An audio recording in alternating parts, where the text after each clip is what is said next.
कि महीने में जो हर महीने शिवरात्रि आती है, मैं महीने की हर महीने जो शिवरात्रि आती है उस शिवरात्रि पर अपने गमले में, घर में जो मिट्टी हो, गमले में मिट्टी हो, पेड़ पौधे की जो मिट्टी हो, अपने गमले की ही मिट्टी को वहीं पर ऊपर उठाकर उसी गमले के अंदर शिवलिंग बनाकर वहीं पर पूजन कर कर वहीं पर उसका विसर्जन कर दूंगी।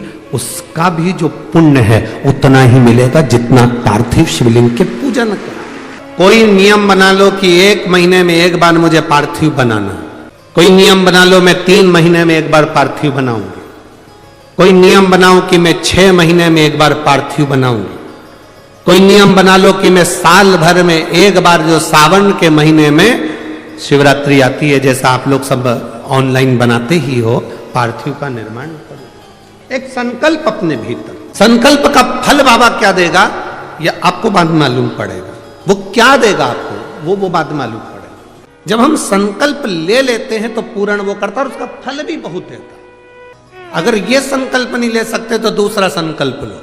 महीने में एक बार बेलपत्री के वृक्ष के नीचे जाऊंगी और बेलपत्री के वृक्ष के नीचे जल चढ़ाकर आऊंगी, जिससे बेलपत्र के वृक्ष की छांव मेरे मस्तक पर पड़े।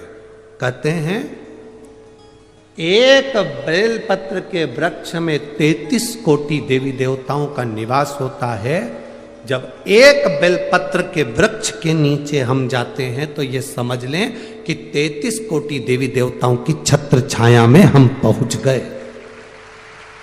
33 कोटि देवी देवताओं की छत्र छाया में हम पहुंचे। ये भाव अपने भीतर प्रकट करो। 33 कोटि देवताओं का आशीर्वाद हमको मिल रहा है, उनकी छत्र छाया में हम पहुंचे, उनका आशीर्वाद हमको प्राप्त हो रहा है। एक संकल्प अपने भीतर होना चाहिए। इंदुमती का संकल्प था शिवलिंग का निर्माण करना, पूजन करना, और उस शिवलिंग को जब तक वो विसर्जन नहीं कर देती तब तक वो बोलती नहीं, खाती नहीं, पीती नहीं। और कोई बीच में आकर अगर मान लो किसी सेना ने आक्रमण भी कर लिया तो उसको शस्त्र से लड़ने की जरूरत नहीं पड़ती थी।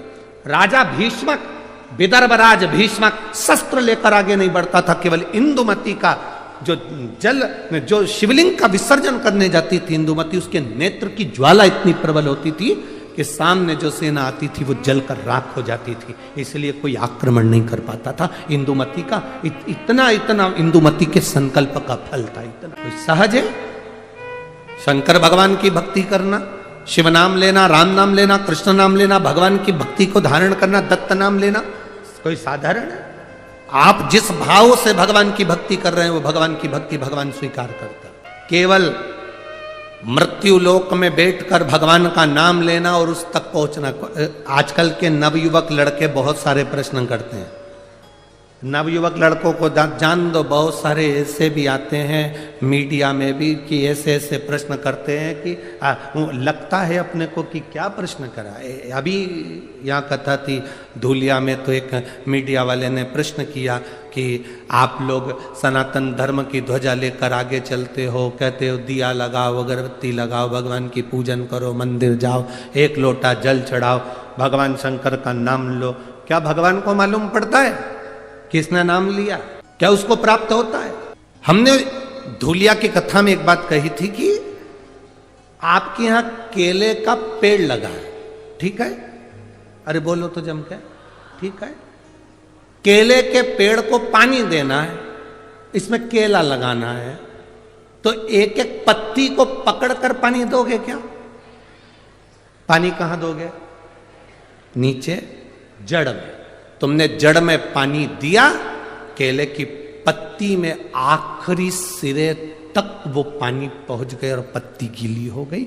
एक एक फल में वो पानी पहुंच गया, उसके तने में पानी पहुंच गया, केले की एक एक पत्ती में पानी पहुंच गया, उसकी जड़ में पानी दिया और वो ऊपर तक पहुंच जाता है। उसी तरह जब हम नीचे देव अधिदेव महादेव को इस मृत्यु लोक में जल चढ़ाते हैं तो वो 33 कोटि देवताओं तक पहुंच जाता है। एक एक पत्ती को हम पानी नहीं देंगे। जो कहते हैं राम अलग है, कृष्ण अलग है, शिव अलग है, दत्त अलग है, देवी अलग है, देवता अलग हैं, उनमें भेद हो सकता है। और शिव महापुराण की कथा कभी भेद करना नहीं सिखाती। शिव महापुराण की कथा कहती है शंकर भगवान के शिवलिंग पर जो जल चढ़ाते हो वो जल एक केवल देवादिदेव महादेव को नहीं मिलता, वो जल सारे 33 कोटि देवी देवताओं को प्राप्त होता है। ब्रह्मा विष्णु महेश तीनों उस शिवलिंग के अंतर्गत विराजमान है। माता पार्वती उस शिवलिंग के अंतर्गत विराजमान है। स्वयं गणेश कार्तिकेय वहीं विराजमान है। अशोक सुंदरी वहीं विराजमान है। जया विषहरा शामरीवारी दौतरी देव शंकर भगवान की 5 लड़कियां भी वहीं पर विराजमान हैं। और जहां से जल बहकर उत्तर की ओर जाता है, जितनी दूर तक जल जाता है उसमें 33 कोटि देवी देवताओं का निवास है। हमने जल केवल महादेव को दिया पर पहुंचा सबको। आप में से कितने लोग हैं जो शंकर जी को रोज 1 लोटा जल चढ़ाते हैं? उठाओ जरा हाथ। सभी हो? धर लो, वापिस धरो, वापिस धरो। बहुत बढ़िया, जाना चाहिए। तेरे मंदिर में आना मेरा काम है और मेरी बिगड़ी बनाना तेरा काम। ये उसके ऊपर निर्भर करता है। हमारा फर्ज है हम उसके दरवाजे तक जाएं। हमारा फर्ज है कि हम उसकी चौखट तक। एक विश्वास आपके भीतर हो, क्या देगा महादेव ये उसके ऊपर निर्भर है। अरे मेरी अमरावती की जीजियों और मेरे अमरावती के जीजाओं, एक बात अपने भीतर उतार कर रखना मेरी बेटी और मेरे बेटाओं, यहां आए हो खाली तो नहीं जाओगे, ये मेरा विश्वास कहता है। खाली नहीं जा सकते।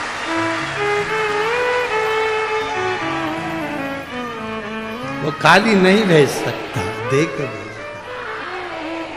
पहुंचे हो ना, खाली नहीं भेज।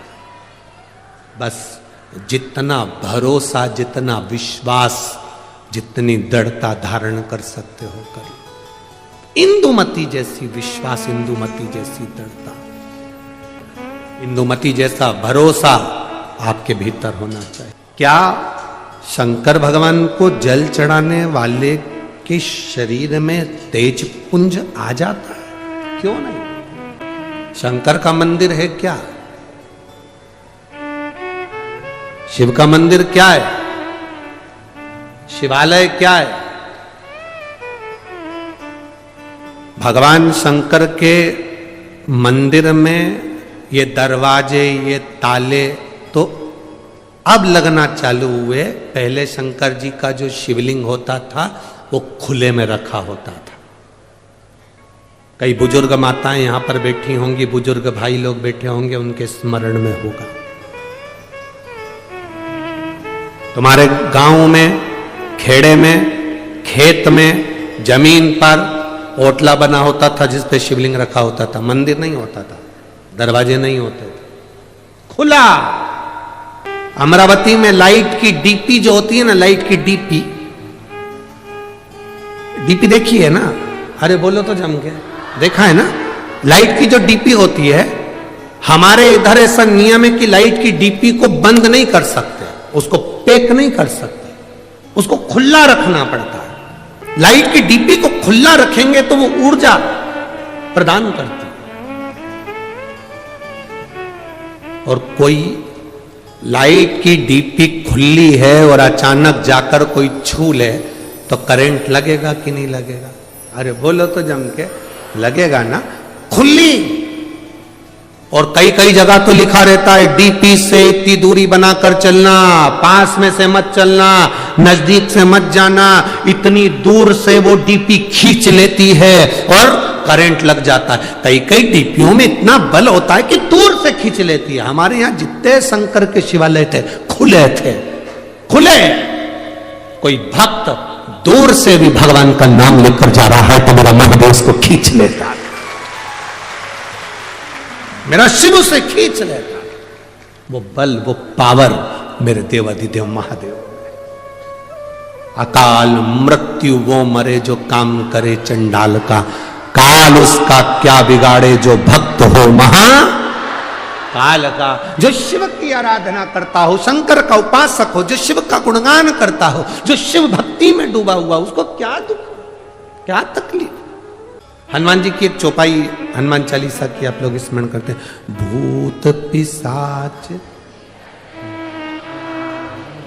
महावीर नासे रोग हरे सब पीरा, हनुमत वीरा, संकट ते हनुमान छुड़ावे, मन क्रम वचन ध्यान जोड़ा। आपने सुना होगा भूत पिशाच निकट नहीं आवे, फिर किधर जावे? भूत पिशाच निकट। तुम कहते हो कि भूत पिशाच हमारे पास नहीं आए, बोलो री जी हो। इंद्र कहता है भूत पिशाच मेरे पास नहीं आना चाहिए, भगवान विष्णु कहते हैं भूत पिशाच मेरे पास नहीं आना चाहिए, ब्रह्मा जी कहते हैं भूत पिशाच मेरे पास नहीं आना चाहिए, 33 कोटि देवता कहते हैं भूत पिशाच मेरे पास नहीं आना चाहिए। केवल एक महादेव भूत पिशाच निकट में। शिव जी ये कैसे हैं?